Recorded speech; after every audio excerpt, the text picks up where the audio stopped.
Hello guys, today I'll be bringing the new Dream Theater album, A View from the Top of the World, one of my most anticipated albums of the year.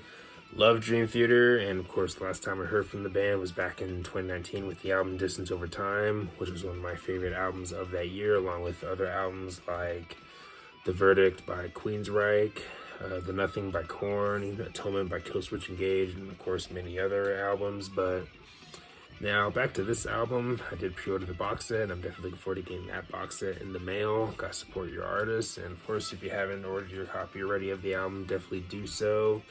Dream Theater definitely deserves the support. But anyways, let's go ahead and dive into the album. The album starts off with The Alien, which was the first single. And I've talked about the song already on my channel. So if you want to hear me go deeper into this song, definitely check out my review for this song after this review. But yeah, the song musically reminds me of something here from the Systematic Chaos era, and also James vocally sounds pretty good to me. Doesn't sound like he's pushing himself too far or anything, or too hard. But yeah, also the solo work, such as towards the end of the song, I really dig. The solo work towards the end probably being one of the highlights of the song for me personally. But I will be honest, the replay value for me with the song hasn't been the strongest, and the song to me does kind of feel like more of the same. Pretty much another standard Dream Theater song, which isn't a bad thing. I still think it's a solid song, but it's probably not one of my favorites on the album. But again, still a solid song and not a bad way to open up the album though. But next we move on to the next song, Answering the Call. And the guitar and the keyboards definitely have some strong chemistry in this song, especially. Definitely something that caught my ear immediately. But the song musically reminds me of something here from the Octaverum album, especially the keyboards. Except for around the 4 minutes and 25 seconds mark, where I definitely hear Train of Thought with the riffs that play around this time in the song. The riffs kind of have some great grittiness and heaviness to them that again make me think of the Train of Thought album. But also you get some pretty intriguing bass lines too, such as towards the end of the song from John Mayung. But yeah, overall, definitely a pretty good song and rhythmically pretty catchy too. But next we move on to Invisible Monster, a bit of a more commercial leaning song. Lyrically deals with anxiety taking hold of you. And also all around, the song does have some pretty strong melody, and also I think the chorus is memorable, and again vocally James continues to sound great. But yeah, when it comes to either this song or The Alien, I probably like this song a bit more. And both songs are great, but I think I probably enjoy this song a bit more though overall. But yeah, overall Invisible Monster, probably definitely a great song. But next we move on to Sleeping Giant. And this song is, of course, one of the epics of the album. It starts off fairly gentle before going into some riffs and then some grooves. But yeah, the song, you can definitely, well, at least for me, you can really hear how talented the band is with their rhythm section. And also, they also have a good ear for melody. You can really hear that with this song, but the song does musically go into pretty interesting directions, and honestly probably one of my favorite songs on the album, and also has one of my favorite choruses on the album too. But yeah, really enjoyed this song, especially during my first listen. But next we have Transcending Time, and I can right off the bat I can really hear the Rush influence in the song, especially at the start of the song. I don't know if I'm the only one that hears that, but I definitely hear Rush with certain riffs and rhythms in the song. And Rush is one of my favorite bands of all time, so this song is definitely a big treat for me. And also another thing that stands out to me with the song is Jordan Rudess.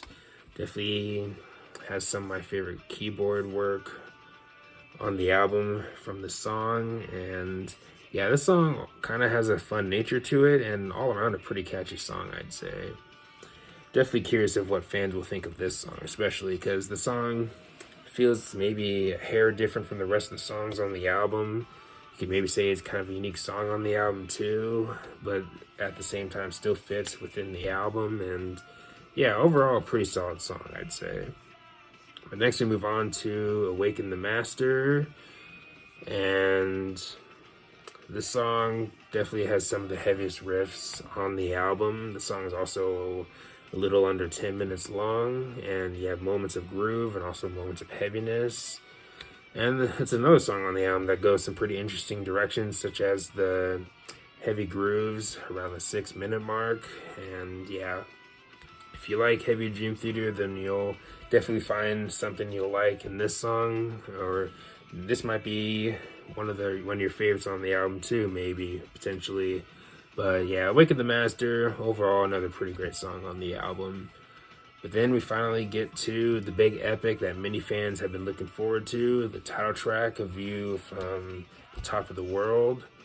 And yeah, the intro made me think of Dance of Eternity a little bit. I don't know if I'll be the only one that hears that, but I definitely heard the intro of Dance of Eternity in this song, kind of.